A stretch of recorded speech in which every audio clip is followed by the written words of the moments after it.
Hello there, welcome back to another Nazareth video. Now before we start, I do have to apologize for something because I have been gatekeeping this masterpiece of a game, but I just can't do it anymore.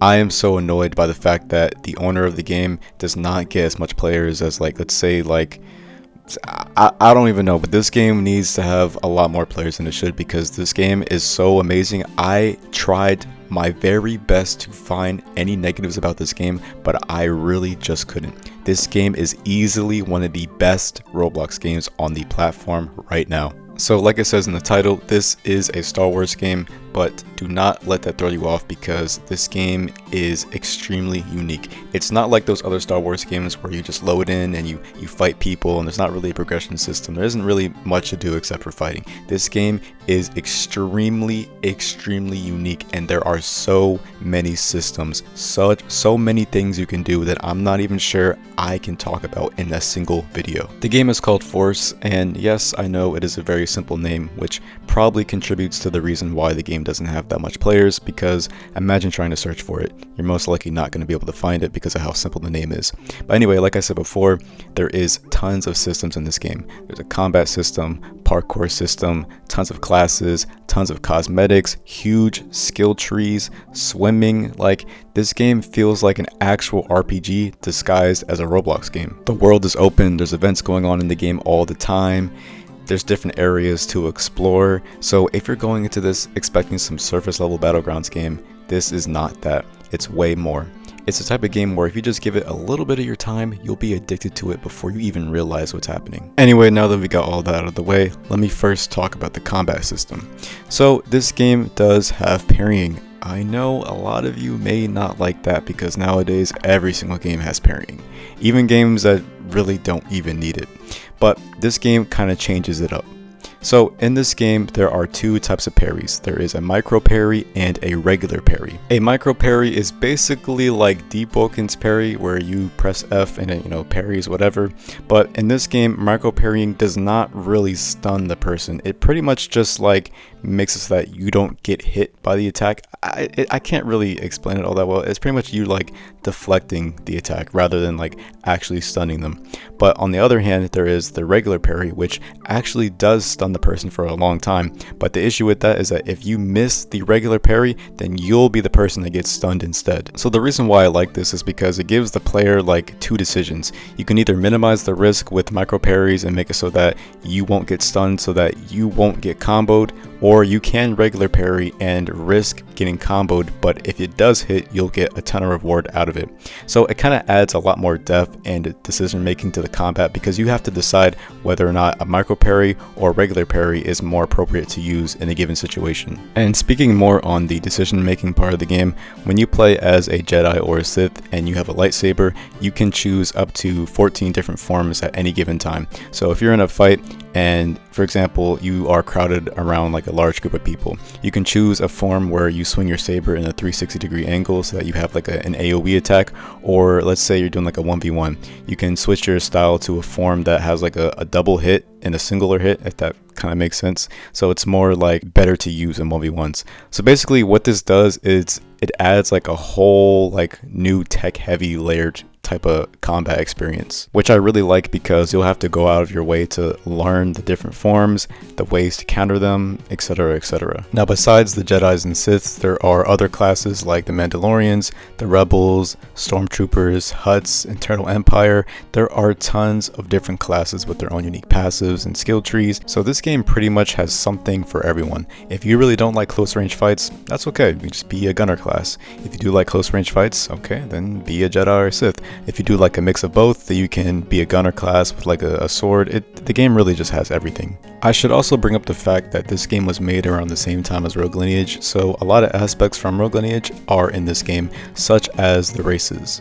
There are many different races in this game, but unlike Rogue Lineage, the races in this game barely give you a buff, but they still are very important because there are some synergies you can do with different classes. For example, the gunner classes in the game have less speed than the melee classes because it would be very annoying being able to outspeed a melee class and them not being able to do anything about it. So to kind of counter that fact, you can choose a race that gives you a little bit more speed. Again, it won't be as fast as the melee classes, but it will give you just a little bit of an edge to counter them.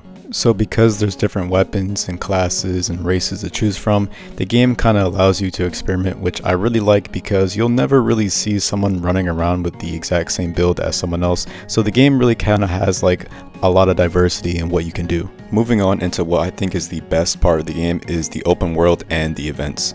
So initially when I first joined this game, I didn't really think that there was going to be too much going on in it.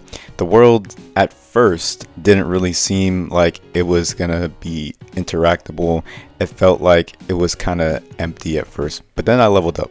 So when you reach level 10, you have access to world events. World events are server-wide events that everyone can participate in, and basically what happens is you go up against every other faction in the server. So let's say you're a Jedi. You would have to go up against the Siths, the bounty hunters, the Eternal Empire, and basically the point of the world events is to fight over the point, and whoever wins gets the rewards from it.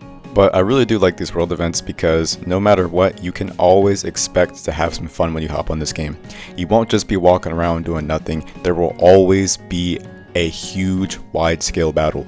So besides the world events, I want to talk about the actual world. So remember how I said earlier that I thought that the world was a little empty at first? Well, I was completely wrong. So the way the world kind of works is it gives different areas their own different terrain. So for example, if you go to the desert area, Tatooine, I think I said that right, there are a lot of like buildings and houses, and those type of areas are very, very good for people with sabers because it's not an open area. Gunners can't really attack those type of people because they can easily jump from rooftop to rooftop, hide behind walls and corners, and pretty much ambush anyone that has a gun. While on the other hand, there are more open areas like Alum, which is the ice area, and in that area there are like barely any walls or any places to hide from, so gunners excel in those type of areas. The reason why I like this is because it adds even more to the combat.